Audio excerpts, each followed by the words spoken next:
Y empezar a compartir pantalla para que todos podamos ver y arrancar en punto con nuestro webinar el día de hoy. Un tema súper interesante, un tema complejo y que vamos a tratar de verlo como en partecitas, de tal manera que nos sea muchísimo más fácil de interiorizar los conceptos que nos gustaría que se lleven el día de hoy.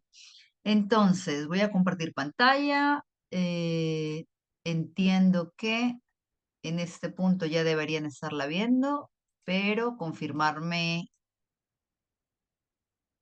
que todos lo estén viendo. Si pueden por ahí por el chat. Perfecto, genial. Vale, pues mil gracias. Bueno, pues lo que les decía, vamos a hablar de hacia una cultura de la experiencia. Muchas de ustedes y el foco de este webinar está principalmente dirigido a personas que estén en este momento con responsabilidades relacionadas con gestión del talento, en áreas de people o en áreas de recursos humanos, aunque sabemos que lo que tiene que ver con transformaciones culturales realmente toca a toda la organización. Entonces, vamos a ir un poco revisando. Sé que muchos de ustedes ya nos siguen desde otros webinars y pueden ir conectando, tienen un hilo más claro de cómo hemos llegado a esta conversación del día de hoy. Pero si no, si es a lo mejor la primera vez que se unen a esto, les invitamos que revisen también, se van a dar cuenta de que muchos de los conceptos que vamos a abordar hoy, pues los hemos compartido en otros momentos cuando hemos hablado de el ROI o el retorno de trabajar en la experiencia o en la propuesta de valor del empleado o en cómo está evolucionando el enfoque de Experience Management, ¿no? Pero bueno, junto con eso voy a tratar de hacer como una revisión bastante completa en lo que nos pueda dar esta hora. Y por favor, vamos a dejar sobre todo a lo último un espacio para preguntas. No se queden sin hacer ni especialmente de los temas que ustedes consideren que pueden tener sentido para su organización o para la realidad en la que están atravesando en este momento. Entonces, vamos a hablar de hacia una cultura de la experiencia. Me presento rápidamente, mi nombre es Sandra Sansón, yo soy psicóloga y trabajo en ISO ya desde hace casi 7 años. Trabajo como Product Manager en el área de innovación, trabajando, diseñando, rediseñando metodologías para poder mejorar la experiencia de las personas en las organizaciones, bien sea como clientes, como empleados, como pacientes, como estudiantes. Bueno, el espectro es bastante amplio.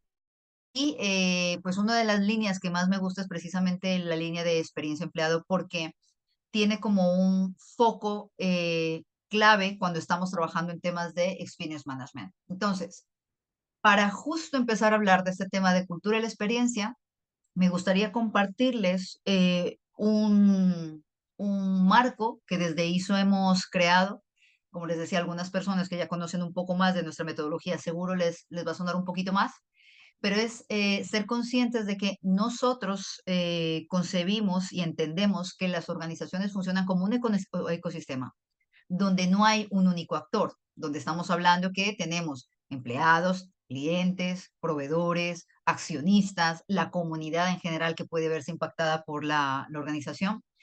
Y bajo esta perspectiva, las organizaciones tienen que decidir o bien en qué públicos o actores se quieren enfocar y en función de eso, cómo es la cultura que deberían tener para responder a entregar una buena experiencia a esos actores. Entonces, por ejemplo, hay compañías que claramente, y desde inicios de estas disciplinas, 15, 10 años atrás, tienen como marco de referencia a los clientes. Perfecto. Nosotros queremos mejorar la experiencia de los clientes. Desde hace unos 8 o 5 años ha venido muchísimo más fuerte el enfocarse en la experiencia de los empleados. Y ahora ya trabajamos el concepto de podemos hacer las dos cosas al mismo tiempo, no tienen que estar divididos y la idea de precisamente anclar esto y llevarlo comunicado es que podemos tener procesos muchísimo más eficientes porque se van a dar cuenta que muchas de las cosas que vamos a trabajar tienen que ver o impactan tanto para clientes como para empleados. De todas formas, sabiendo que tenemos este marco de referencia en ISO del Experience Ecosystem Management, hoy, el webinar de hoy está más enfocado en Employee Experience, ¿vale? Entonces quería que tuviéramos ese encuadre, sobre todo para que, aunque vamos a hablar más de cómo cuidar y gestionar una cultura de employee experience, esto realmente se conecta con todo este otro marco que estamos hablando, ¿vale? ¿Para qué? Para que a futuro, si ustedes, por ejemplo, quieren integrar en sus organizaciones una cultura en general centrada en el cuidado de la experiencia de las personas, pues esto no les va a resultar ajeno. Han empezado por el lado de empleado y perfectamente esto es aplicable al cliente o al revés. Muchas empresas empiezan por cliente y pueden aplicarlo a empleado. Entonces, bueno, vamos a arrancar con este foco. Como hemos dicho que nuestro foco va a ser la experiencia de los empleados, a mí me gustaría que empecemos con un ejercicio súper rapidito. Es una pregunta muy cortita. Ingresen a sus móviles o en sus ordenadores, como ustedes quieran, y por favor ingresen a menti.com, como lo ven aquí, y cuando justo ingresen les va a pedir un código: 87 43 98 95. Yo voy a pasarme para acá, que es donde tengo las preguntas que quiero que ustedes vean, ¿vale? Y quisiera que empiecen a responderlas. La pregunta es, ¿podrías responder las siguientes preguntas en el rol que tienes ahorita en tu organización o al menos te sospechas que la organización podría responder a estas preguntas? Primero, ¿cuánto nos cuesta cada proceso de selección, onboarding y formación por cada empleado que se va por una mala experiencia interna? Hoy sabemos si podríamos responder a esto. ¿Tenemos datos para ello? ¿Hay alguna forma en la que se está midiendo? Segunda pregunta, ¿qué impacto tendría en nuestra empresa aumentar un 15% el compromiso de los empleados si sabemos que esto mejora la productividad y reduce errores? Misma regla. ¿Tenemos alguna forma en la que sepamos, por un lado, qué impactos tenemos al subir el compromiso o qué consecuencias tenemos cuando esto se baja? Y si hay alguna forma en la que estemos midiendo esto a nivel de productividad o reducción de errores, por ejemplo, mejora de la calidad. Tercero, ¿cuánto ahorraríamos al reducir un 20% el ausentismo ligado al mal clima laboral? Esta pregunta es súper potente, además por las implicaciones que tiene, sobre todo cuando se dispara el ausentismo. ¿Y cuánto ganaríamos si aumentar la satisfacción del empleado eleva un 10% la fidelidad del cliente? Como ven, a la escala es de 1 a 5. Alguien puede decir, mira, no, en absoluto, en este momento en mi organización no tenemos cómo dar cuenta de esto. O alguien puede decir, sí, sin ningún problema, tenemos un montón de dashboard, de métricas que nos permiten tener estas respuestas. Vamos a hacer este sondeo, como se pueden dar cuenta, aquí pueden ir ustedes mismos contrastando las respuestas. Estamos conectadas ya más de casi 150 personas, entonces va a ser una muestra interesante a ver en el mercado latinoamericano y español cómo está el abordaje de estos temas que son absolutamente relevantes cuando hablamos de cultura centrada en la experiencia. Vamos a ver si logramos, al menos si llegamos a unas 40 respuestas y lo dejamos ahí. Venga, que ya vamos 30. Está claro, ya, como podemos ver, estamos viendo hacia dónde se está enfocando o hacia dónde va la tendencia. Es decir, fíjense, se viene hablando de experiencia, es verdad que de experiencia de cliente más que de empleado, pero se viene hablando de la importancia que esto tiene en las organizaciones y se viene trabajando en los últimos 8 o 5 años más fuerte en experiencia de empleado y aún así, a 2025, todavía nos queda un camino muy importante que recorrer porque estas preguntas que estamos haciendo aquí es lo mínimo que deberíamos ser capaces de contestar, sobre todo desde las áreas que trabajamos directamente con las personas. Y este punto quiero que lo tengamos muy en el radar ahora cuando revisemos una cuestión, sobre todo de cuál es el papel de las áreas de people, de gestión humana, de talento, cultura o de recursos humanos, que quienes me conocen saben que ya no me gusta o prefiero no hablar de recursos humanos porque si hablamos de experiencia y de cuidar a las personas, poco favor hacemos pensando en las personas como recursos. Pero fíjense, esto lo vamos a ligar precisamente a cuál es el papel que hoy tienen las áreas de people y los responsables, las personas que están llevando estas áreas, porque si desde las áreas de people se pudiera dar respuesta a esto, la cuestión en las organizaciones, sobre todo la balanza entre los comités directivos del papel que tienen las áreas de people, sería otra historia. Entonces, quédense con esto en el radar para cuando lleguemos a ese punto. Mira, tenemos 54 respuestas. Quienes quieran pueden seguir contestando para tener la muestra, pero miren los hallazgos que tenemos. No me sorprende, esto es lo que ocurre cuando hacemos este testeo en diferentes contextos, poblaciones. Seguimos estando en este punto. Es verdad que se han empezado a hacer, por ejemplo, trabajos, muchos de ustedes conocerán los programas de voz del empleado, se han empezado a hacer mediciones, en momentos puntuales, momentos más críticos de la experiencia, pero honestamente la realidad es que hoy en día todavía no somos capaces en muchas organizaciones de poder responder con contundencia a estas cuestiones. ¿Y por qué quería que arrancáramos la presentación de esta manera? Voy a devolverme aquí, perdona, la presentación. Porque precisamente con estas preguntas que hemos definido aquí, lo que nosotros deberíamos ser capaces es de pensar cuánto le cuesta a una organización no saber estas respuestas. O sea, ustedes fíjense cuántas decisiones se toman muchas veces sin entender eso, cómo va a impactar el absentismo, cómo va a impactar la rotación, esto que estoy haciendo, en qué medida hace que sea un paso para atrás y no para adelante en relación a la experiencia que le estoy dando a las personas que trabajan en la organización. Entonces, con estas cuestiones, quería empezar esta charla porque cuando hablamos de una cultura centrada en la experiencia, básicamente estamos hablando de que tiene que ser una cultura que permita a la organización tener resultados para el negocio, o sea, que permita que realmente es una cultura que no solamente va a ayudar a que las personas se sientan muy bien trabajando en la empresa, sino que adicionalmente pues tenga un impacto real en el negocio. Y esto nosotros en ISO siempre lo hemos planteado de esta manera, ¿no? Es una forma súper sencilla de, vale, cuando hablamos de experiencia y recordar, estamos hablando de dos palabras, emociones y recuerdos. Es un tema que a veces es difícil de tangibilizar y por eso toca tomarlo con la mayor solidez metodológica, rigurosidad, para que no vayamos a tener un poco esta sensación de que no sabemos bien qué estamos haciendo. Pero en eso lo tenemos muy claro cuando hablamos de las emociones generan recuerdos, los recuerdos condicionan las decisiones futuras y en función de las decisiones se impacta en el negocio. Si yo tengo un equipo de personas, ya hablando solamente de experiencia empleado, que tienen una experiencia muy positiva, que sus recuerdos en la organización es básicamente que han tenido experiencias muy valiosas, donde dicen, mira, yo jamás me voy a olvidar la vez que mi jefe me apoyó en esto, nunca olvidaré aquel momento donde mis compañeros de trabajo hicieron esto por mí, o cuando la empresa me ayudó en tal cosa. O sea, cuando tú vas generando emociones y recuerdos, por ejemplo, en este caso positivos, eso condiciona las decisiones futuras. En este caso, me voy o no me doy de la empresa, quiero seguir, quiero continuar, quiero crecer.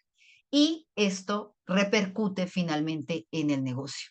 Todos sabemos lo que implica para una compañía, por ejemplo, que se dispare la tasa de absentismo, lo que implica para una compañía que se incrementen las bajas por enfermedades, sobre todo laborales y más si es de corte psicológico. Todos lo sabemos lo que implica que una compañía, por ejemplo, vea cómo se disparan, que el talento más valioso de la organización se vaya a otras compañías, especialmente si se va a la competencia.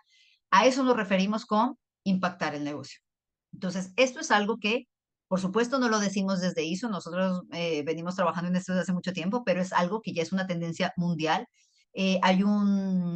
Hace unos meses hicimos también una sesión hablando del impacto del ROI que tiene trabajar en la experiencia empleado y solo para traer a colación un par de datos que son súper interesantes, mirar, son muchos los estudios que ya hoy hay desde la academia y desde las organizaciones, donde se ha contrastado cómo el invertir en mejorar la experiencia de los empleados, en lograr que tengan un mayor compromiso, en que tengan una mayor vinculación emocional, incide en KPIs de recursos humanos y en KPIs del negocio.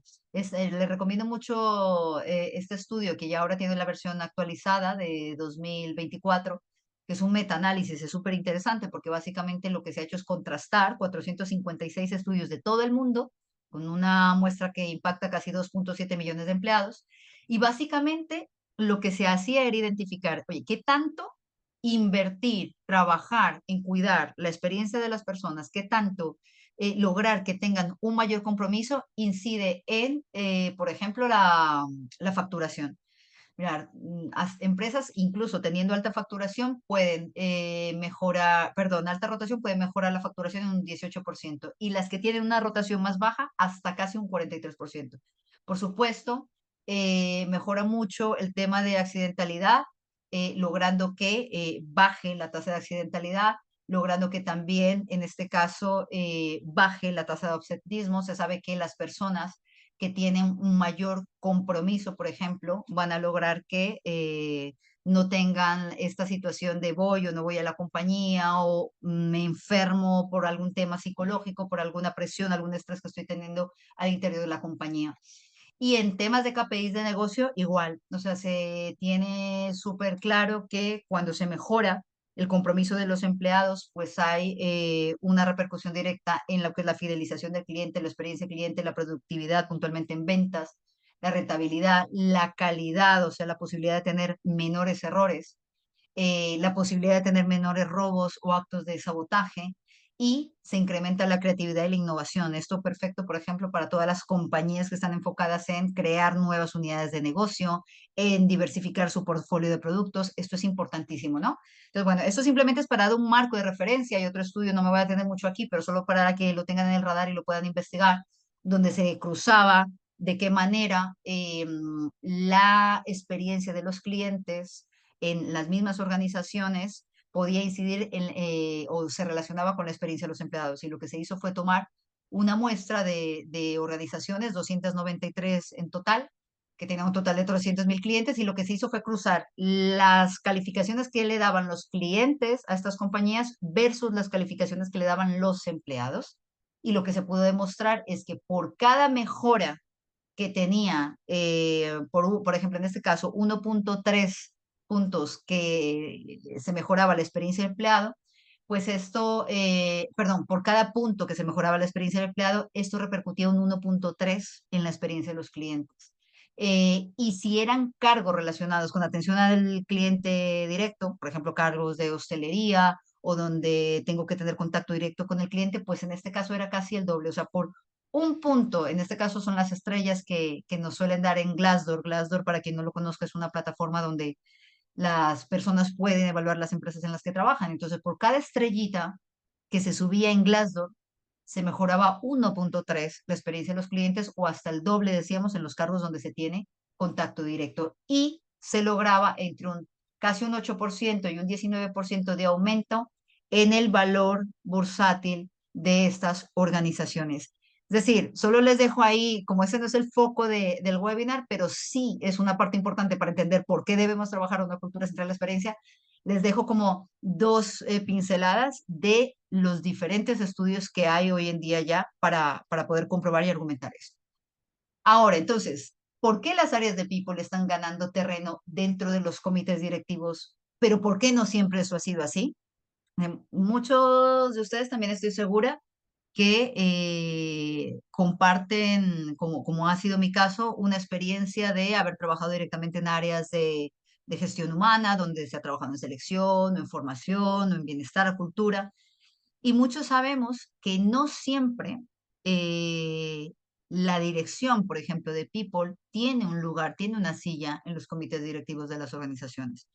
Por fortuna, eso ha ido cambiando, esa tendencia ha ido cambiando y sí que se está viendo que hoy en día se asume como un básico que las personas que están a cargo de llevar las áreas de gestión humana o de people deben, por supuesto, estar dentro del comité de dirección. Pero eso no siempre ha sido así. O sea, yo recuerdo, de hecho, hace 10 años, cuando hacíamos este tipo de estudios, muchas veces teníamos justo la problemática de que las personas que llevaban las áreas de people sí que estaban convencidas que había que trabajar esto, pero no tenían un papel decisivo o no tenían mucha voz dentro de la compañía precisamente porque no se consideraba un área estratégica, es decir, cosas que hoy nos podrían resultar obvias, ¿no? Pero esa es la realidad y no estamos hablando de mucho tiempo atrás. Es más, estoy segura que muchos de ustedes hoy pueden estar trabajando en compañías en las que el área de gestión humana no se toma, sino más allá de un área que administra personal y se acabó, no como un área que realmente pueda tener un impacto real en el negocio. Y es por eso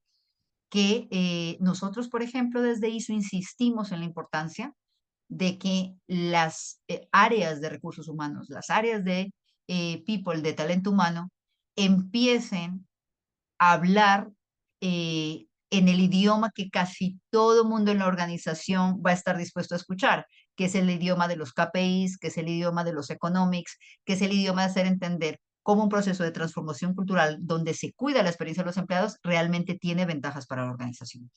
Entonces, ¿por dónde empezamos? Esa es como la pregunta del millón, ¿no? Porque decíamos, cuando hablamos de cultura se abren muchos frentes. Entonces vamos a tratar de estructurarlo de la siguiente manera. Si queremos construir una cultura de experience management, que aquí recordar lo que hemos dicho, aunque hoy el foco es empleado, esto aplica para todos. O sea, si una compañía quiere volverse muy fuerte en cuidar tanto la experiencia de sus empleados y sus clientes, también aplica este modelo, ¿vale? Sino que hoy vamos a dar más ejemplos de employee experience. Pero básicamente tenemos como unos 4 elementos que son importantísimos. Por un lado, si yo quiero trabajar en esto, definitivamente para lograr esta cultura yo necesito tener una visión people-centric. Una visión people-centric significa que yo debo asegurarme que voy a poner a las personas en el centro, que mi cultura está orientada hacia las personas y que tengo que empezar por los empleados. Y ahora vamos cuando estemos desglosando esta parte, vamos a ver por qué tan importante, ¿no? A empezar por los empleados, pese a la tendencia contraria de muchos años, sobre todo en los 80s, en los 90s, donde siempre la prioridad estaba en el cliente y no es que esté mal, pero sí que se perdía de base algo muy obvio que era tienes que cuidar a tus empleados y quieres que ellos cuiden de tu negocio. Muy bien, tener esa visión people-centric es clave y tiene unos elementos, ahora los vamos a revisar. Dos, importantísimo, y es lo que normalmente genera para muchos casos dolores de cabeza, y es ser capaces de cumplir la promesa de marca, hacer real la promesa de marca en las experiencias que les estamos entregando a las personas en el día a día, más aún a nuestros empleados, ¿no? Yo no puedo ir por ahí diciendo que soy transparente como valor corporativo, como mi promesa de marca, si finalmente tengo una opacidad tremenda, por ejemplo, frente a ciertas políticas internas en la organización donde los empleados no saben muy bien qué es lo que pasa, donde hay mucha opacidad, por ejemplo, con los temas salariales, es clarísimo. O sea, todos sabemos en qué punto nosotros, una organización nos puede estar hablando en serio o simplemente es un eslogan un poco más marketingiano. Y después hablamos de algo que nosotros en ISO trabajamos mucho, que son las acciones Fix Me y las acciones Surprise Me. Y esto viene de nuestra metodología de Emotional Design, donde básicamente entendemos que si estamos trabajando con personas, estamos trabajando con emociones y por lo tanto, a la hora de darle una vuelta a su experiencia, pues tenemos que tener como foco esto, ¿no? Entonces, cuando hablamos de las acciones Fix Me, hablamos de empezar a revisar y empezar a dar los primeros pasos por lo básico. Es decir, vamos a cumplir antes de subirnos o a tirar fuegos artificiales, lo primero es asegurarnos que lo mínimo, lo básico que necesitan nuestros empleados se está cumpliendo y se está cumpliendo bien. Una vez nos aseguremos que lo básico está, ahí sí nos vamos a las acciones Surprise Me, que ahí es el foco tratar de generar experiencias memorables para generar una fuerte vinculación emocional con las personas. Entonces, vamos a desglosarlos también poquito a poquito para que veamos cómo funciona cada uno de estos pilares. Entonces, empecemos por la visión de People Centric, que también tiene muchas aristas, que es básicamente poner a las personas en el centro. Para quienes no lo tengan claro, y da paso aprovecho y les doy este contexto, todo esto nace hace ya un tiempo, unos 15 años larguitos, de lo que se conocen como las disciplinas People First, ¿no? Son varias líneas, justo el Customer Experience, el User Experience, el Employee Experience, el Service Design, el Human Centered Design, el Design Thinking, todas estas son disciplinas que vienen de este gran marco que se llama las disciplinas People First. ¿Por qué surgieron las disciplinas People First? Otra vez, o sorpresa, una obviedad, porque parece que si cuidamos de las personas, se puede vender más y se puede ser rentable y se puede ser sostenible. Lo hablo a modo irónico porque lo mismo, yo creo que ustedes también se han dado cuenta que muchos sabemos que esto no estamos inventando la rueda. Es decir, es claro que si cuidamos de la experiencia de las personas, los resultados van a ser mejores. Pero como siempre, si esto fuera tan obvio, si esto fuera tan sencillo de entender, pues no tendríamos muchísimas organizaciones con las tasas de rotación altísima o, como lo muestra el último estudio de Gallup, de vinculación o engagement a las compañías, que muestra que solo el 21% de los empleados a nivel mundial, en esa muestra gigante que les mostraba que contrastaban, solo el 21% realmente siente vinculación y compromiso hacia su organización. O sea, estamos hablando de que hay un 79% de personas que definitivamente no sienten que su organización tenga una visión people-centric y que se cuide su experiencia. Entonces, por eso somos conscientes de que aquí hay mucho trabajo todavía por hacer.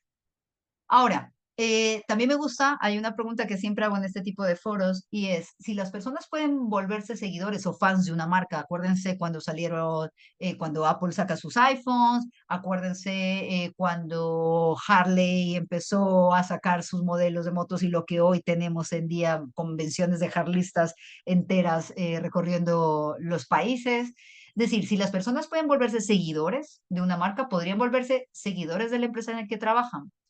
Y más aún nosotros, fíjense, las personas que estamos dentro de una organización, es que pasamos muchísimas horas al día, muchísima parte de nuestra vida, los mejores años de nuestra vida están en la organización. Entonces, si vamos a estar tanto tiempo ahí, ¿seríamos capaces realmente de volvernos fans, seguidores de la empresa? Poder decir un día, es que me encanta la empresa en la que trabajo, es que amo mi trabajo. Sabemos, somos conscientes que no muchos podemos decir eso. Es decir, la clave sería, si esto es un asunto que nos compete a tantos millones de personas en el mundo y hay tantas personas y equipos responsables de gestionar esa experiencia, ¿por qué es tan difícil a veces darle la vuelta y no partir de la base de que lo normal debería ser tener y cuidar una muy buena experiencia de las personas en las organizaciones? Entonces, como les digo, para poder llegar a estas conclusiones, por eso es tan importante que el discurso, el punto de partida siempre salga de cuál es el impacto de esto en el negocio. Y ahí es donde siento que desde las áreas de people, de gestión humana, tenemos todavía un talón de Aquiles, porque muchas veces las personas, los perfiles que trabajamos en estas áreas, no solemos hablar en estos términos. Por fortuna, insisto, esto va cambiando. Por fortuna, los másters, por ejemplo, que hay hoy en día de talento humano, empiezan a entender la importancia de hablar en términos de economics, en este caso de economics de la experiencia, economics para el negocio. Pero básicamente la respuesta es sí, la respuesta es que sí las personas podrían volverse fans de la empresa en la que trabaja, pero eso solo sería gracias a una cultura que cuide su experiencia en la organización. Entonces, para lograr esto, yo siempre digo que hay dos grandes retos. O sea, para lograr una cultura de experience management, es decir, que se cuide de la experiencia de las personas. El primero es efectivamente poner a las personas en el centro, que ya vamos a desglosar de qué va esto. Pero el segundo es creérselo. Una cosa es decir, sí, nosotros somos people centric y entonces para poner las personas en el centro hemos hecho esto. Entonces, esto implicaría haber tocado procesos, haber tocado políticas, haber hecho cambios reales.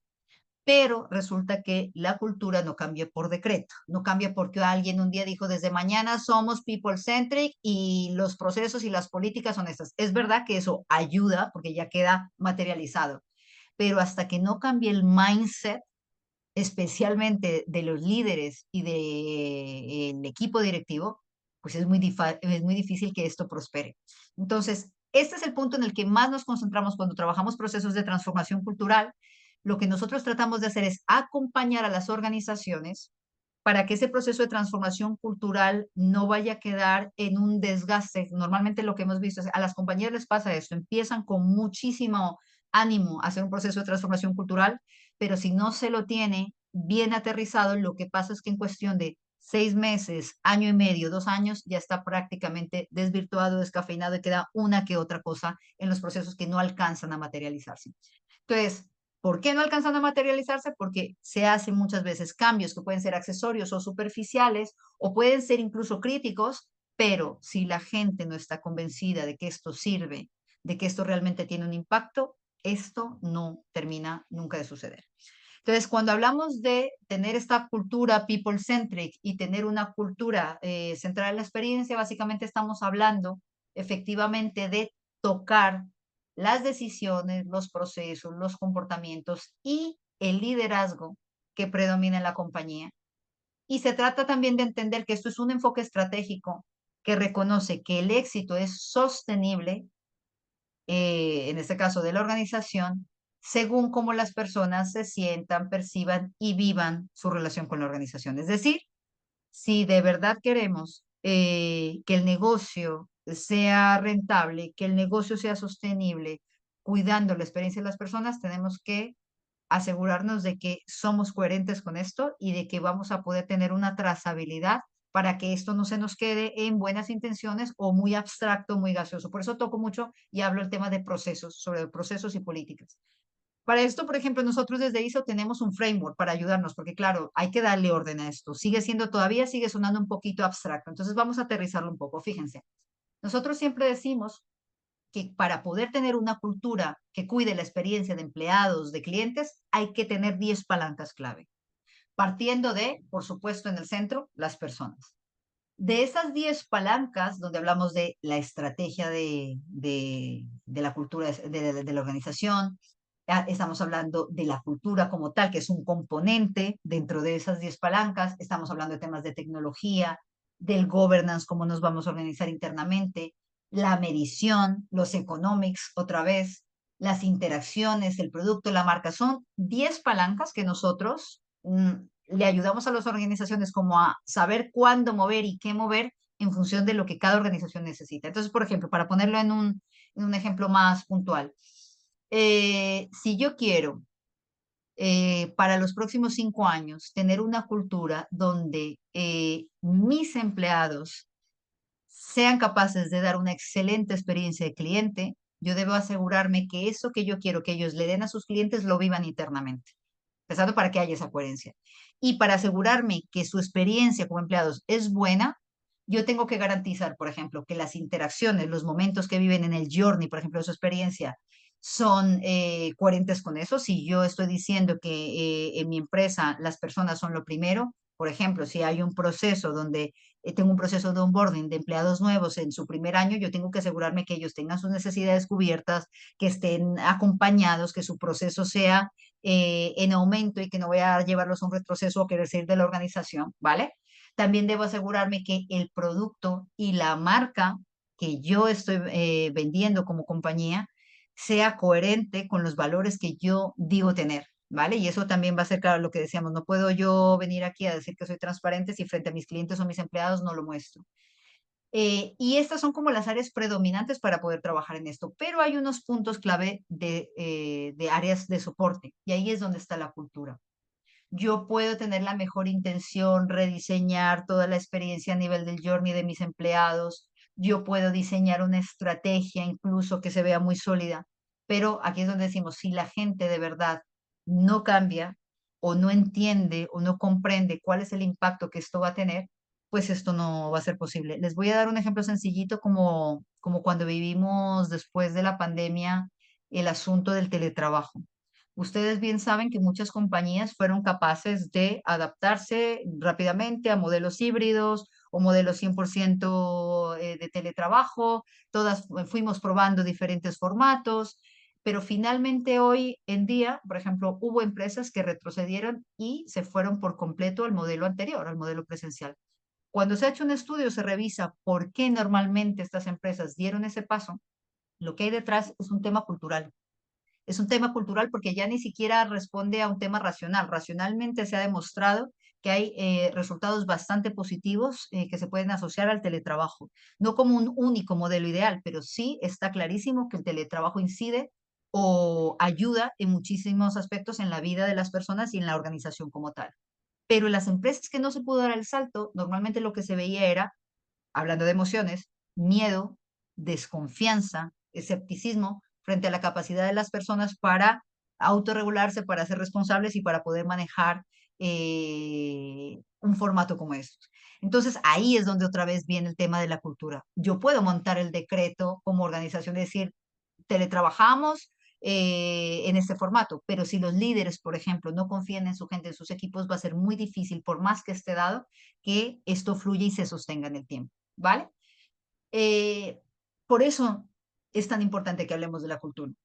Y esta palanca es trascendental y las áreas de personas son las llamadas a movilizar esto. Por eso también aquí se van a dar cuenta, yo tengo muchos colegas que en su momento han trabajado en áreas de recursos humanos y terminan trabajando en temas de experiencia de cliente porque han entendido el papel que tiene cuidar la experiencia de las personas y eso lo llevan hacia el modelo de clientes. ¿Vale? También tenemos casos de compañeros que vienen del mundo de la experiencia de cliente y han entendido el impacto en los KPIs del negocio de cuidar a los clientes y traen ese modelo para cuidar al cliente interno. ¿Ah? Entonces, seguro ustedes también conocen casos en esta línea. Pero bueno, yo creo que a este punto está claro que esto implica un proceso de transformación, de acompañamiento que tiene también unos pasos. De las 20.000 definiciones que hay de cultura, una de las que más me gusta es esta que es: cultura es lo que las personas hacen cuando nadie las ve, ¿no? De Herb Kelleher, que fue el CEO de Southwest, que fue un caso exitoso de experiencia empleado en su momento. Y es básicamente esto: cómo ustedes logran, sin necesidad de estar supervisando, sin necesidad de estar encima, que las personas de verdad crean que ellos mismos y sus compañeros y sus superiores o las personas con las que trabajan deberían ser importantes y estar en el centro. Entonces, existen 4 cosas para lograr una visión people-centric. Por un lado, definir la estrategia de experience management, y aquí la cosa es sencilla. Cuando se trabaja en experiencia hay que saber hacer bien 3 cosas. Hay que saber escuchar a las personas, diseñar soluciones para mejorar su experiencia y transformar las soluciones en planes de acción viables. Entonces, si yo quiero de verdad tener una cultura centrada en la experiencia, lo primero que tendría que estarme preguntando, y para que vayan a ustedes haciendo el ejercicio internamente, es: ¿hoy en día realmente escuchamos a las personas en la organización? Ya ni siquiera hablemos de clientes, estamos hablando con el foco de empleados. Los escuchamos. Recordar que escuchar no necesariamente es preguntar, no es mandar una encuesta y ya. Los escuchamos de verdad, porque muchas veces se toman decisiones erróneas a partir de una encuesta que no logró profundizar, por ejemplo, ¿no? Entonces, ¿qué tanto lo escuchamos? Pues eso, si yo realmente quiero tener una cultura centrada en la experiencia, debería asegurarme de que tengo metodologías para escuchar, que realmente lo hago de forma real. 2, perfecto. Una cosa es escuchar, pero ¿y ahora qué hacemos con esa información? Si a mí los empleados me están diciendo que hay un área que definitivamente el estilo de liderazgo está disparando la rotación, que la gente está buscando a qué hora se va de la compañía, o que su productividad ha bajado muchísimo y no se entiende muy bien por qué. O sea, si yo he hecho un ejercicio responsable de escucha, tengo los elementos para diseñar soluciones para mejorar su experiencia, para saber si lo que necesitan es un tema de conciliación entre la vida laboral y personal. Si eso, a veces hay personas cuando trabajamos en estos diagnósticos, en estos proyectos, siempre se tiende a pensar que todo se soluciona subiendo el salario. Y este es uno de los grandes mitos, porque no es que no nos interese, por supuesto, a los empleados tener mejores ingresos, eso por sentado, pero recordar que lo que es una subida de salario hoy, con el tiempo se va a volver un básico. Entonces, ¿qué pasa cuando ese básico ya se ha cubierto y aún así sigue habiendo ciertas dificultades en la experiencia? Hay que tocar muchas palancas ahí. Y, por ejemplo, se sabe que más que las subidas salariales, tiene un impacto brutal en la experiencia de las personas la relación que tengan con sus responsables, con sus jefes, es decir, el estilo de liderazgo que tengan sus managers. Así que bueno, el tema de aprender a escuchar, aprender a diseñar y una vez que he diseñado algo, montar los pilotos, llevarlos a cabo, no dejarlos ahí llenándose de polvo, porque muchas veces nos pasa eso, ¿no? Invertimos un montón de tiempo haciendo diagnósticos, focus group, entrevistas, encuestas, después hacemos workshop para diseñar la experiencia y finalmente eso no se rueda nunca. O se rodó una vez y salió mal y ya no se probó. No, no, esto no, mejor no, porque no funcionó, ¿no? Recordar que en estas disciplinas, cuando hablamos de disciplinas People First, hay una palabra gigante que siempre vemos y es iterar. Hay que estar probando todo el tiempo, mejorando. Iterando significa tener que ir de una versión a otra, tratando de tener feedback de las personas para ir mejorando una versión. Entonces, bueno, esta es la primera parte para tener una visión people first y poder construir una cultura centrada en la experiencia. Aprender a escuchar, aprender a diseñar y aprender a transformar. La buena noticia: no hay que inventarse, como decíamos, la rueda. Hay muchas metodologías que sostienen y ayudan a hacerlo de una forma fácil, eficiente y contundente para que esto tampoco se vuelva indefinido en el tiempo. ¿Qué más hay que hacer?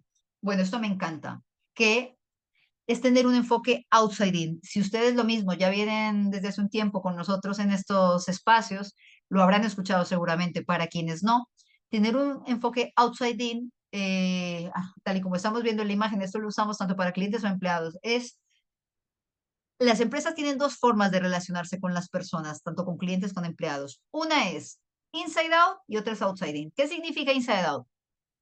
Primero diseño las soluciones y después pregunto a ver si gustan o no. Es un poco la imagen que tenemos aquí, ¿vale? Finalmente, ¿quién es el usuario final en este caso? El bebé, pero evidentemente no le han preguntado ni han tenido en cuenta la perspectiva del bebé. Pues esto, llevado a contextos organizacionales, es lo mismo. Muchísimas veces se deciden beneficios sociales, paquetes de salario emocional, condiciones laborales a espaldas de las necesidades de la gente. Y no por mala intención muchas veces. Muchas veces lo que ocurre es que se da por sentado, se cree que ya se tiene claro lo que la gente quiere. Y esto es un error gravísimo. Recuerdo muchísimo un diagnóstico en una compañía de multinacional de automoción que tuvimos hace un tiempo, donde tenían un paquete de beneficios para los empleados buenísimo. O sea, tenían cosas que cualquier otra empresa podría envidiar y decir, "Mira, buenísimo". Y la encuesta de clima salió súper mal. Entonces me acuerdo que en el equipo del área de People decía, es que no lo entendemos porque tienen de todo, hemos hecho de todo, ¿por qué la encuesta está tan mal? Porque ese tienen de todo, entre comillas, es, sí, hay muchas cosas interesantes, pero ¿eso es realmente lo que la gente necesita? ¿O eso es lo que realmente la gente quiere o está interesada? Les voy a dar una cosa súper obvia que se les había pasado. Tenían un paquete súper interesante, por ejemplo, para ayuda a las personas que tenían hijos, para paquetes de guardería, que fenomenal. Oye, los que eran padres, fenomenal. Pero es que casi un 35% de su plantilla no tenía hijos, no tenía este tipo de responsabilidad. Por lo tanto, estaban un poco al margen, ¿vale? Y la población que seguía entrando por la perspectiva que tenía la compañía era que la tendencia era, teniendo una probabilidad casi más alta de que los empleados más jóvenes tuvieran mascotas a que tuvieran hijos. Fíjense, ¿no? Son de las cosas que ya podemos hablar hoy a estas alturas en estas épocas. Entonces, esto es súper importante porque cuando nosotros hablamos de aprender a escuchar, a diseñar y transformar, es con un enfoque outside in. Es decir, ¿qué es el outside in? Primero pregunto, voy a ver qué es lo que la gente quiere, es decir, una obviedad, no nos estamos inventando nada grandioso, pero fíjense que no se hace. Primero pregunto y después sí ya puedo venirme arriba a diseñar y a pensar por fuera de la caja. Pero yo no puedo dar por sentado que ya sé lo que quiero. Y eso pasa mucho, por ejemplo, cuando las áreas de recursos humanos o de people están muy ajenas a la realidad de la organización. Y eso también pasa muchas veces porque no siempre se reciben de la mejor manera o se piensa que las personas que están en estas áreas siempre van estando pensando en cómo recortar servicios o en cómo optimizar más con menos trabajadores. O sea, también hay unos sesgos en relación a esto y por eso es importante que entremos a reevaluar eso, ¿no? La conclusión es, necesitamos una visión outside in en todo, tanto para empleados como para clientes, porque para clientes pasa igual el ponerse hay un dato que leí hace un par de años de una publicación de Forbes que me dejó fría, y es que el 76% de los productos que se lanzan no alcanzan a ver el primer año de vida. Ustedes imagínense ese dato, o sea, es devastador. Y es devastador porque básicamente estamos diciendo que la mayoría de los productos fracasan porque no hay quien los consuma, ¿vale? Entonces, a nivel de experiencia empleado, muchas veces pasa lo mismo se diseña pensando en lo que la gente creemos que quiere y no finalmente contrastando si eso es así o no. Y finalmente tenemos no, falta un detallito más. El modelo de governance, ¿vale? Entonces, el modelo de governance tiene que ver con la forma en la que nos vamos a organizar para gestionar, medir y mejorar las experiencias de manera transversal y sostenida. Esto no es un tema solo del área de people o de las áreas de experiencia. A veces se tiende a pensar que la experiencia de cliente pues la cuida la gente de ventas o de marketing o la gente de experiencia de cliente y la experiencia de empleado la cuida el área de people y de recursos humanos. No, ese es otro de los mitos que tenemos que eh, trabajar porque efectivamente si hablamos de transformación cultural, esto va a tocar todas las capas, todos los líderes de la organización, da igual el área que sea, tienen que ser conscientes de que tienen que cuidar la experiencia de sus empleados. Esto no funciona, no, los compañeros, las personas que trabajan en las áreas de recursos humanos no pueden hacer absolutamente nada si no cuentan con el respaldo de las diferentes áreas. Y es por eso que también hay metodologías para ayudar a las organizaciones, por ejemplo, a que monten modelos de gobernanza donde se trabaje con sinergia entre las áreas, entre los líderes, se hagan equipos de trabajo para que haya coherencia, para que haya acciones transversales. Muchas veces, por ejemplo, lo que necesita el área de marketing, los empleados del área de marketing puede ser lo mismo que necesitan los compañeros del área logística. Y a veces se tiende a pensar que no, pero hay acciones que sí que pueden ser transversales o puede que sean muy distintas las acciones, pero seguro se retroalimentan entre una y otras áreas con las diferentes perspectivas. Esto lo hemos vivido en muchos proyectos y la experiencia lo que nos ha demostrado es que los equipos interdisciplinarios son mucho más efectivos y los procesos de transformación cultural son muchísimo más rápidos. Fíjense ustedes que de media, si se hace muy bien con procesos tal y como están, deben ser diseñados, con un acompañamiento, con comunicación, con formación, un proceso de transformación cultural bien llevado en una empresa más o menos mediana, grande, puede tomar hasta 24 meses de media. Pero, por ejemplo, si no se cuenta con todo ese acompañamiento, nos pueden dar 5 años y seguimos en las mismas, o es muy, muy difícil, ¿no? Lograr estos cambios. Por eso es tan importante cuando se monta bien el modelo de gobernanza, que es más allá del organigrama, sino las estructuras formales e informales que podemos tener en la organización, con esto le damos un espaldarazo a los procesos de transformación cultural.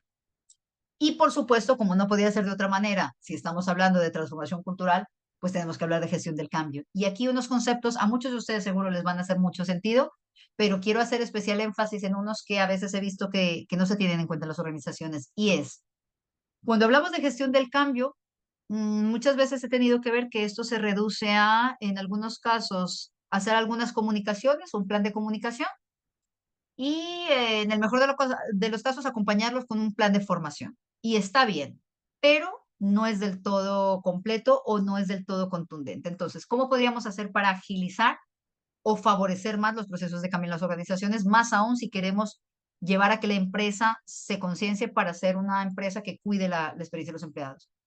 Hablamos de definir una estrategia de endomarketing, perdón, que ahí se me fue, está mal escrito, endomarketing o marketing interno, como se conoce en otros contextos, que refuerce el mensaje de lo que queremos hacerle vivir a los empleados. Y cuando hablamos de una estrategia de endomarketing o marketing interno, es poner todas las mejores herramientas y metodologías del marketing al servicio de los clientes internos, es decir, al servicio de los empleados.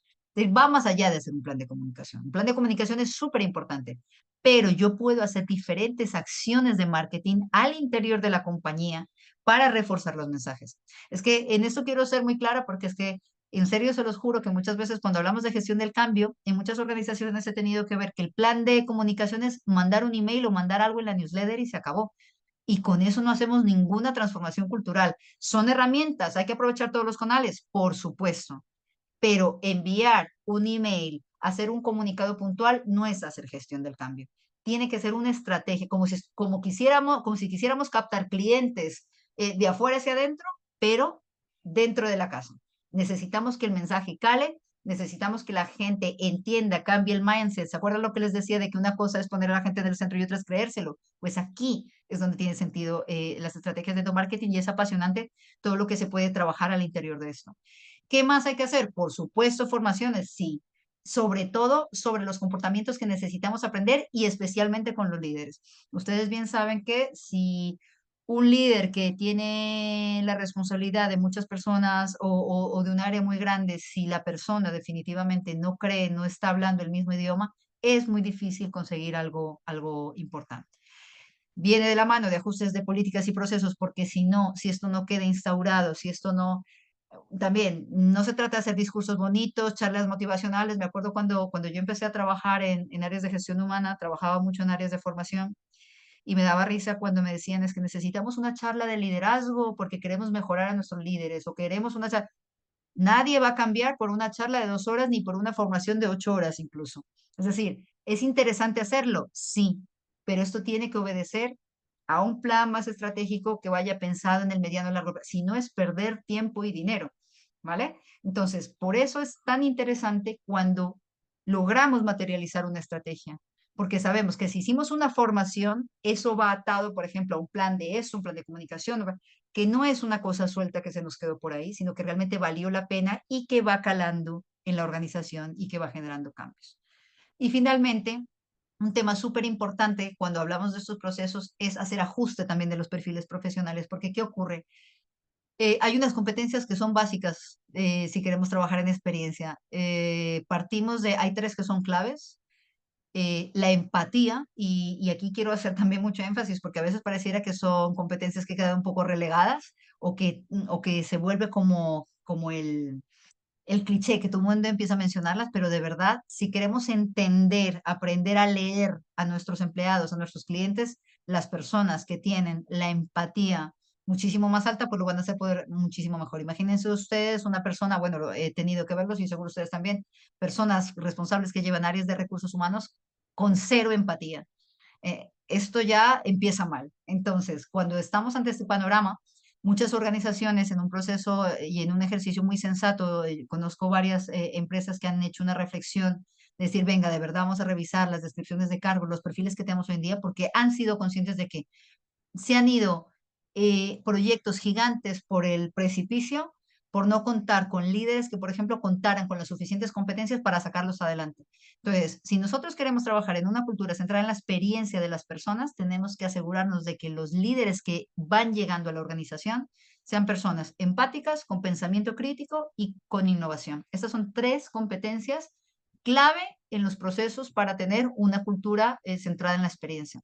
Empatía para poder ser capaz de entender, leer entre líneas y ver qué es lo que se quiere y poder diseñar cosas con sentido. Pensamiento crítico para ser capaces de reconducir y reconocer con humildad cuando nos equivocamos y tenemos que dar otra dirección. E innovación para ser conscientes que en el mundo actual, en el panorama que tenemos, necesitamos reinventarnos y que ya las visiones a 10 años ya cada vez es más complicado y tenemos que pensarnos, por ejemplo, hoy en día, nos pensamos de aquí al 2030. De aquí al 2030, hay que esperar que pasen los próximos 5 años, así que de momento de aquí al 2030 y en estos 5 años tenemos que ver cómo innovamos, ¿vale? Entonces, bueno, eso es como si estuviéramos viendo cómo conformar un cóctel ideal para hacer este movimiento hacia la experiencia. Vale, para cerrar un poco y redondear cómo lograr, decíamos, esta cultura central de la experiencia, entonces habíamos hablado yo ya de lograr una visión people-centric, pero hay otro punto importantísimo que es la promesa de marca y es cumplir lo que se promete, un básico que hemos aprendido desde pequeños, pero que no siempre se cumple. En ISO nosotros decimos que la mayoría de las empresas prometen emociones, pero entregan transacciones. Y no hay nada peor que eso, no hay nada peor que te hagan una publicidad súper guapa, una campaña de marketing espectacular, donde te ponen un eslogan muy bonito y te prometen que tú como cliente o como empleado eres el sol, pero finalmente en el día a día eso no pasa. Se necesita tener coherencia entre una estrategia de experiencia empleado y de experiencia cliente, por ejemplo. Los empleados deben ser los primeros en vivir la promesa de marca. Hay una correlación entre los empleados contentos e implicados y el impacto que tiene en la experiencia cliente. Y yo siempre aquí cuento un ejemplo muy sencillito. También, seguro que ustedes, muchos de ustedes lo han vivido. Ustedes imagínense, piensen en una persona que trabaja en un contact center, con la presión de por sí que tiene esta responsabilidad de ser agente de contact center, con la capacidad de escucha que debe tener, necesita unas competencias bastante importantes para hacer bien su rol. Pero es que aparte de sus competencias y de su perfil, necesita un contexto, un entorno que favorezca esto.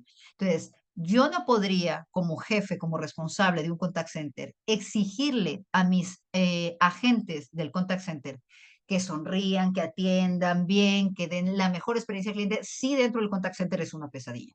Si dentro del contact center tenemos estas malas prácticas como se han denunciado en muchas ocasiones de las personas no tienen tiempos de descansos ni para ir al baño, las personas básicamente son un número más y los jefes ni siquiera se saben sus nombres, o sea, es clarísimo, otra vez, otra de las obviedades de las que hablamos. Por fortuna, muchas empresas lo han entendido, por fortuna, muchas empresas vienen rompiendo con las típicas prácticas que han sido bastante cuestionadas en este formato, pero aún tenemos mucho que hacer. Entonces, por eso hablamos de que debe haber una coherencia. A nadie le gusta que, como esa doble moral, ¿no? A nadie le gusta que tratemos bien a los clientes o que todo funcione de puertas para afuera, pero que de puertas para adentro no. Eso genera muchísima falta de credibilidad. Termina, por ejemplo, la mayoría de las personas cuando ven estas incoherencias en sus organizaciones de un discurso hacia los clientes y otro discurso a los empleados, lo único que genera es falta de credibilidad, escepticismo y desmotivación para poder seguir, estar ahí como un escampadero y en cualquier momento irse a un proyecto donde yo sí sienta que tiene sentido y que soy tratada de la misma manera que me piden que trate a mis clientes. Y esto nos lleva ya a hablar entonces del otro pilar que decíamos de las acciones Fix Me y Surprise Me, que tienen que ver con, ok, una vez ya sabemos qué hay que hacer, qué hay que arreglar, o sea, qué intereses tienen nuestros empleados, qué es lo que más les duele, qué es lo que más les gusta, qué es lo que les motiva. Entonces tenemos un panorama para ver cómo rediseñamos la experiencia. Y esa experiencia la podemos rediseñar en doble vía, como les explicaba.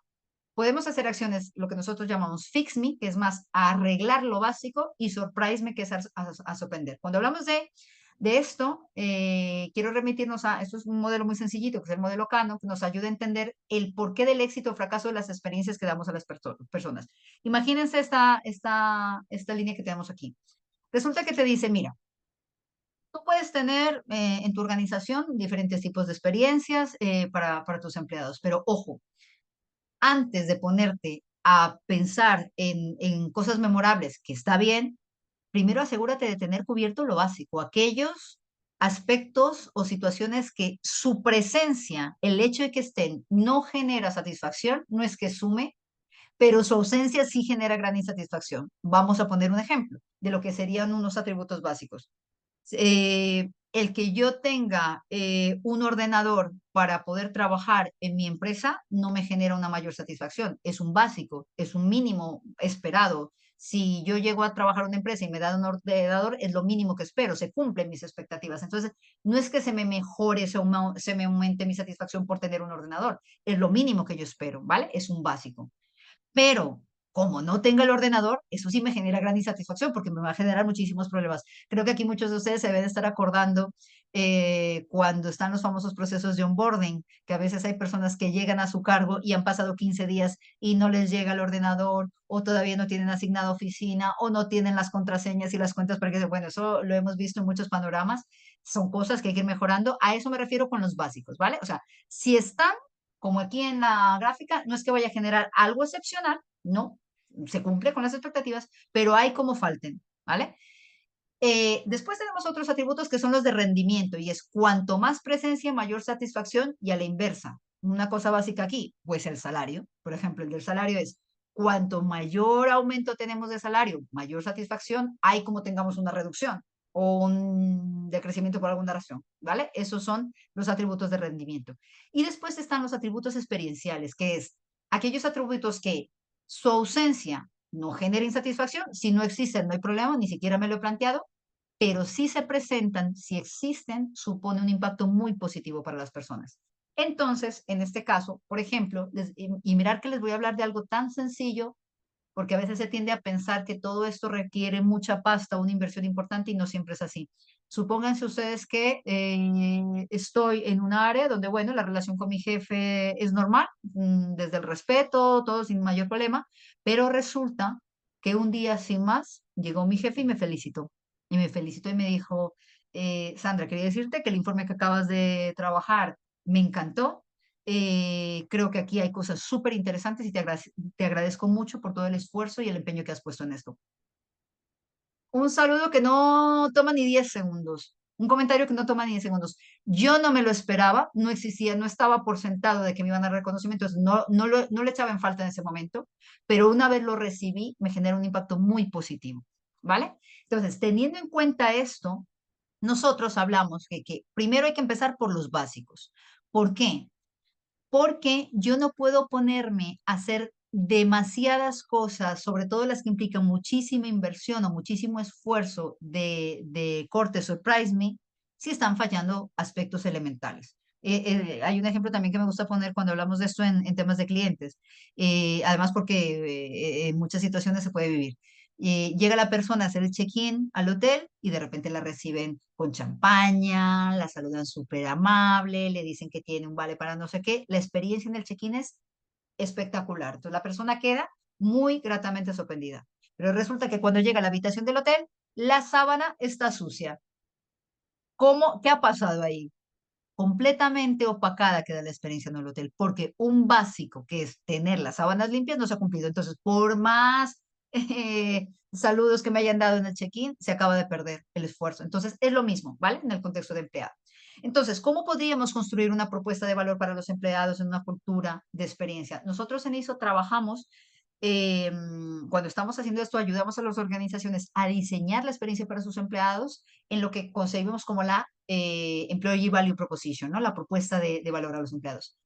Y hay cuatro elementos que se tocan aquí, pero hay unos por los que hay que empezar sí o sí, que son, por ejemplo, los elementos funcionales, para que nos hagamos una idea. ¿Cuáles son los elementos funcionales?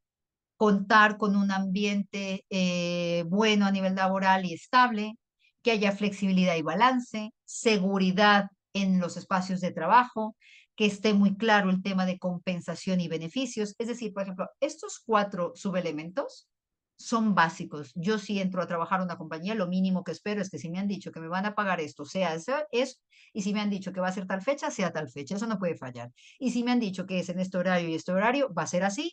Y si me han dicho que yo voy a trabajar en unas condiciones, en unas oficinas, espero lo mínimo que espero es que sea seguro. O sea, yo no puedo darme el lujo de querer trabajar experiencia de empleado a un nivel surprise me si yo no tengo lo mínimo asegurado, ¿vale? Entonces, mi recomendación siempre es esa, empezar por lo básico. Y aquí un ejemplo también, cuando si ustedes, muchos de ustedes tienen ejercicios ya de Journey, que esto es una maravilla porque es como tener una radiografía completa de cómo se siente la gente en la organización. Los diagnósticos de Employee Experience reflejados en un Employee Journey nos ayudan muchísimo precisamente para tener esa visión y poder determinar, por ejemplo, vale, supongamos, para que se hagan una idea, un journey de empleado de media tiene 22 interacciones, ¿vale? Entonces, de esas 22 interacciones, no hay compañía en el mundo, por más grande que sea, que tenga el tiempo y el dinero y los equipos para abordarlas todas. Entonces, la pregunta del millón es, ¿por dónde comenzamos? Pues en este caso, es por los momentos de la verdad, los que son más importantes para los empleados o los que hacen que la gente no se vaya a ir a otra compañía o no renuncie. Y para esto, por ejemplo, si tengo este caso, la mayoría de los diagnósticos de empleados siempre muestran que todo lo que tiene que ver con hacer el trabajo, relacionarse con los jefes, la conciliación entre la vida laboral y personal, el salario y la posibilidad de crecer o ascender dentro de la compañía es muy significativo para las personas. Por lo tanto, si yo voy a hacer un análisis en un journey y veo, por ejemplo, fíjense, de las que tienen estrellita, que son los momentos de la verdad, los momentos críticos para los empleados, yo tengo que ver cómo está ese nivel de la experiencia. Y si yo, por ejemplo, veo que en este caso hago mi trabajo, está por encima de la relación que tengo con mi jefe, que parece que está más afectada, pues una acción fix me sería enfócate en primero arreglar un básico que es cómo debería darse la relación con los jefes y sus equipos. O, por ejemplo, mirar aquí, si yo tengo una situación de la formación en este caso también está abajo, ¿vale? Pero, por ejemplo, no es un punto en este caso crítico, que significa que la gente no necesariamente me está renunciando por no tener una formación X. Puede que haya contextos en los que sí, pero en este caso no. Entonces, yo no me voy a poner ahorita a invertir en la super plataforma de formación y que será una maravilla si se hace seguro, pero ¿cuál es el riesgo de hacerlo? Que yo me pongo a lo mejor a hacer una inversión muy potente en algo que no va a resolver temas básicos que necesita ahorita la gente, como por ejemplo revisar algún tema de la conciliación. Puede que la gente no se me vaya por no recibir la formación, pero sí por estar haciendo más horas de las que les corresponde. ¿Vale? Entonces, por eso es tan importante identificar cuándo hacer acciones Fix Me o cuándo hacer acciones Surprise Me.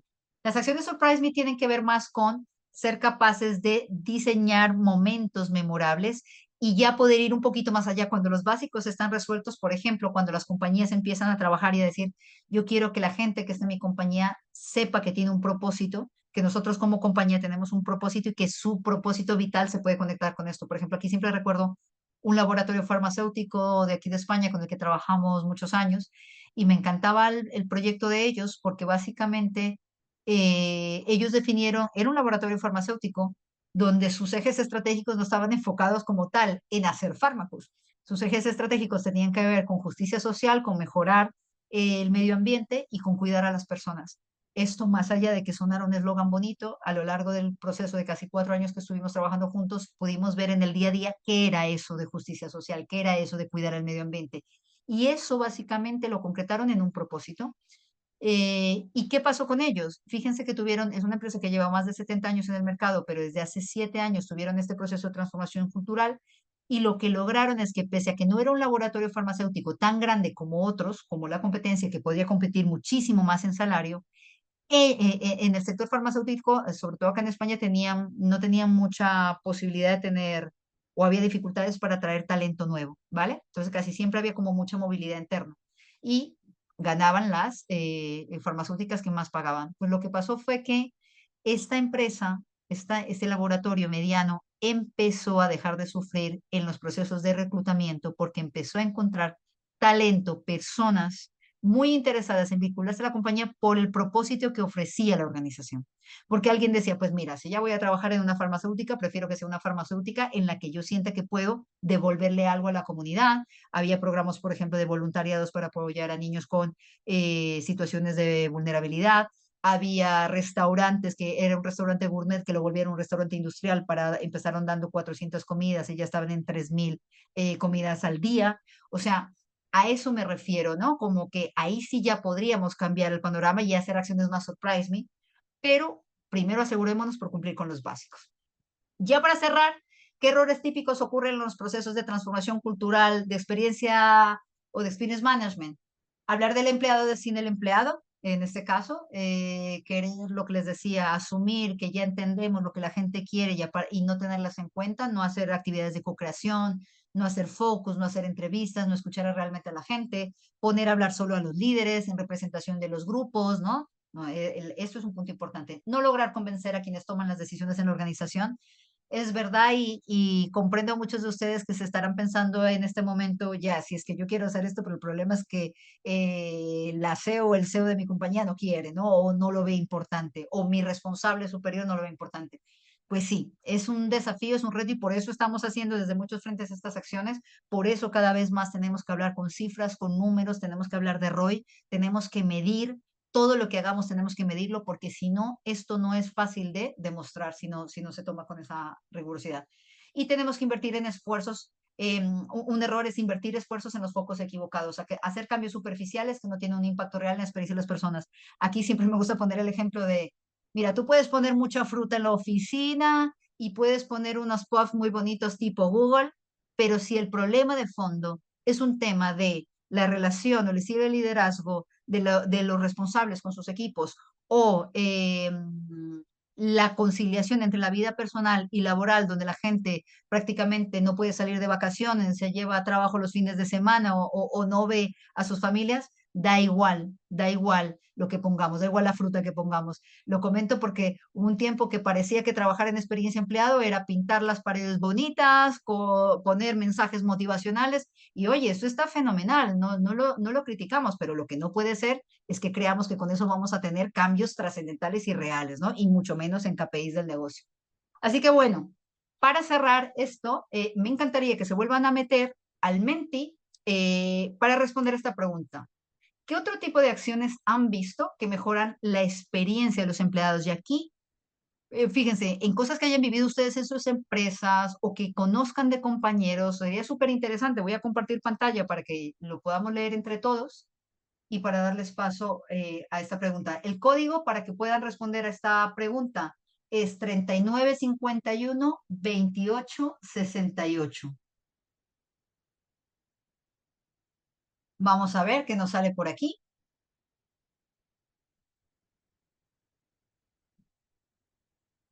Para quienes se vayan logando. Vale, empoderamiento para la resolución de problemas. Perfecto. Me haces acordar, quien haya escrito esto, un caso súper interesante de American Express en su momento, fue un piloto que hicieron, que ustedes saben, en los contact centers, el típico indicador de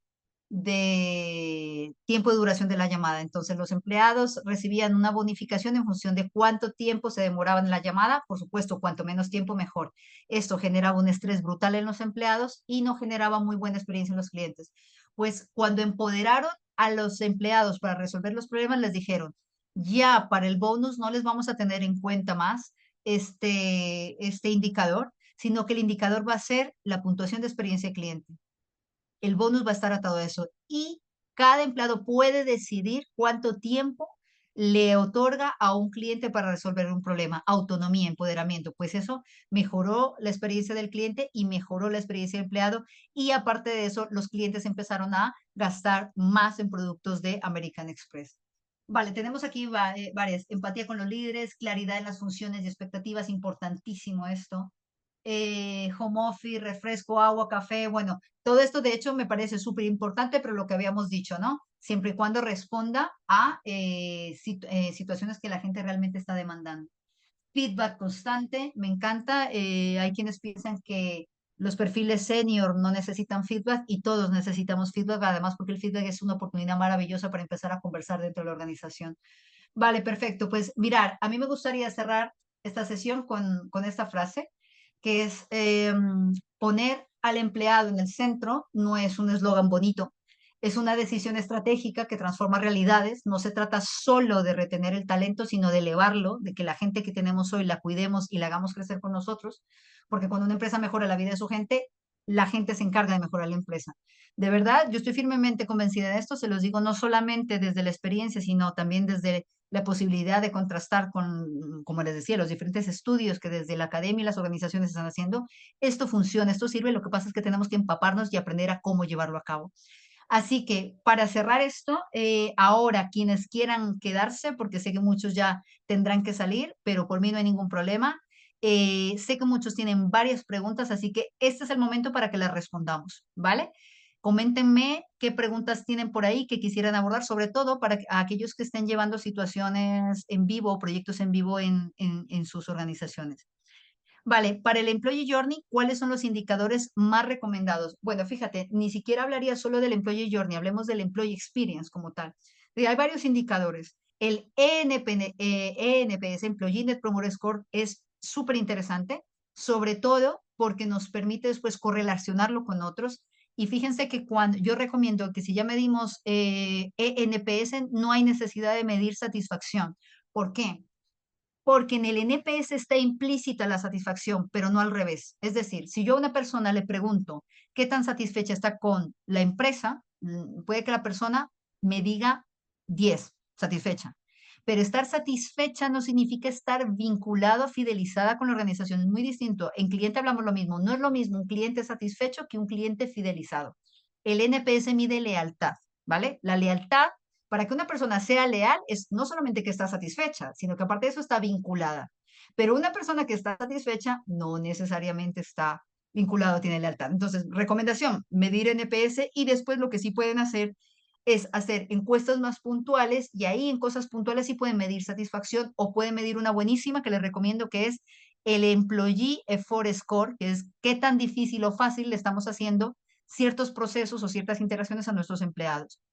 Vale, vamos con otra pregunta por acá. Y de hecho, lo que voy a hacer, para quienes puedan, les voy a dejar aquí un QR para hacer una breve encuesta que nos viene fenomenal de este webinar y de próximos temas que se quieran trabajar. Vale, voy respondiendo preguntas. ¿El esfuerzo solo mide los temas transaccionales o también los momentos wow? No sé si estoy entendiendo bien la pregunta, Ivonne, pero básicamente cuando hablamos, o sea, ahorita por ejemplo cuando hablábamos del Customer Effort Score o del Employee Effort Score, tú lo puedes aplicar a cualquier tipo de interacción que sea susceptible de ser medida. Da igual si es un momento wow. De hecho, está muy bien identificar por qué es momento wow. Se supone que si es momento wow, una de las cosas es que el esfuerzo debería ser mínimo, por ejemplo, en este caso, ¿no? Entonces, estos indicadores tanto el NPS como el de satisfacción, como el Employee Effort Score, pueden aplicarse en diferentes interacciones. Ese no es tanto el problema, ¿no? Sino que la clave es, uno, no saturar y saber en qué momento sí debería preguntarlo, ¿vale? ¿Qué sucede cuando la empresa hacía una buena gestión de la experiencia empleado con buenos resultados, pero después de una fusión, la cultura organizacional cambió afectando el... Bueno, mira, me encanta, Caterine, que hayas hecho esta pregunta, porque este es un poco el dolor de cabeza de muchas organizaciones, ¿no? Las típicas fusiones, cuando viene todo fenomenal, un proceso a lo mejor se cuidaba muchísimo la experiencia del empleado en una organización y en la otra es prácticamente un lenguaje desconocido. Ahí la realidad es una y es que esto va a depender muchísimo de quien lleve el liderazgo. Es decir, si la empresa que compró, por ejemplo, a la empresa más pequeña, tiene fuerte esta visión de experiencia empleado, pues las posibilidades de que esto prevalezca son altísimas. Y el caso es al revés, tiene que hacer una muy buena gestión el comité directivo de la empresa pequeña o de la que ha sido comprada para poder demostrar con casos reales, con KPIs, el por qué no se pueden desmontar, por ejemplo, ciertas cosas clave de experiencia empleado. Por eso insisto lo más importante de esto es documentar, documentar, medir. Nosotros recomendamos montar buenos programas de voz del empleado, empezar a llevar dashboard. No es tan complicado. Las metodologías, la tecnología de hoy lo facilita muchísimo. Se pueden empezar a trabajar en esto y no tienen que montarla el super programa de empleado con todo el detalle. Podemos empezar paso a paso, pero lo importante es que lo empiecen a hacer para demostrar que todos estos esfuerzos tienen un impacto real. Bueno, en todo este proceso, ¿cómo influye la IA? Bueno, mira, me encanta porque es que básicamente hoy casi que les diría que no podríamos hablar de cómo influye la IA, es que simplemente está ahí. Es decir, todo esto que hemos hablado parte de la base de que hoy ya nosotros, cualquier gestión de experiencia de empleado de cliente va a poderse ver mejorada o impactada con temas de inteligencia artificial. Les voy a dar un ejemplo pequeñísimo, pero que en mi caso a mí me parece muy valioso, y es en la escucha, ¿vale? Cuando hablamos de la escucha a los empleados. Muchas veces uno de los grandes problemas es, se lanzaba solo una encuesta, las encuestas casi no tienen campos abiertos, porque además antes, ¿quién se leía los campos abiertos? Era infumable leerse 20.000 campos abiertos, ¿no? Después vinieron otras plataformas que tenían a lo mejor ya herramientas de text analytics, se podría hacer un poco más de interpretación de los textos, pues que básicamente con la inteligencia artificial hoy podemos escuchar de forma completa, en tiempo real, y a todos los actores de la organización con buenos programas de voz que tengan interiorizada o incluida inteligencia artificial. O sea, esto lo hace mucho más eficiente, se logra llegar a que incluso si no somos capaces todavía de implementar modelos cualitativos donde podamos trabajar focus group, entrevistas, observaciones, aún solo trabajando con encuestas, eh, podemos incorporar ya espacios, campos abiertos que antes costaba muchísimo analizarse y que ahora con la inteligencia artificial ya no solamente nos los analiza, sino que podemos montar planes de acción, roadmap de acción enfocados en mejorar esto. Así que efectivamente, nosotros, por ejemplo, en nuestras soluciones, todas las soluciones que tenemos diseñadas, tanto los journeys, los programas de arquetipos de empleados, los programas de voz de empleado, todo en este momento lo tenemos trabajado con inteligencia artificial porque sabemos pues el impacto que esto tiene en la organización. Vale, un par de preguntillas más. La que debe expresar, ¿qué programas de escucha de voz de empleados? Vale, ¿qué programas de escucha de voz de empleados recomendamos? En este caso, mirar, lo más sensato es, punto número uno, hay que entender muy bien en qué punto, en qué nivel de madurez está la organización. No sería responsable de mi parte decir, este es el mejor programa porque necesitamos saber en qué nivel de madurez está la empresa para asumir una visión perdón, people-centric. Y aparte de eso, ¿qué tanto realmente eso es estratégico para la organización? Entonces, lo que sí le recomendaría, el primer paso para diseñar un buen programa de voz es tener un buen diagnóstico. Es decir, para que ustedes sean capaces de entender en qué punto estamos, cómo está la experiencia de empleado hoy en día para nosotros, ¿no? Y para poderlo entender también, cuál es la capacidad y el alcance que le queremos dar a esto, para saber qué tipo de inversión tecnológica necesitamos y cómo debería ser ese modelo de governance, ¿no? Entonces, empezar con un diagnóstico, por más pequeño que sea, les va a dar muchísimas luces y les va a evitar muchísimos errores a la hora de trabajar en programas de voz. Vale, bueno, pues por mi parte, recordar, esto va a quedar publicado, vamos a publicar esta charla en YouTube y por supuesto, como siempre, quedamos pendientes de todas las dudas que vayan teniendo por nuestros canales de LinkedIn, pueden también preguntarnos lo que necesiten y para mí ha sido un placer acompañarles en la jornada de hoy, en este tema que pues para todos nos apasiona y que es muy, muy relevante. Muchísimas gracias por todo y que vaya muy bien por haberse conectado todo este tiempo. Muchísimas gracias.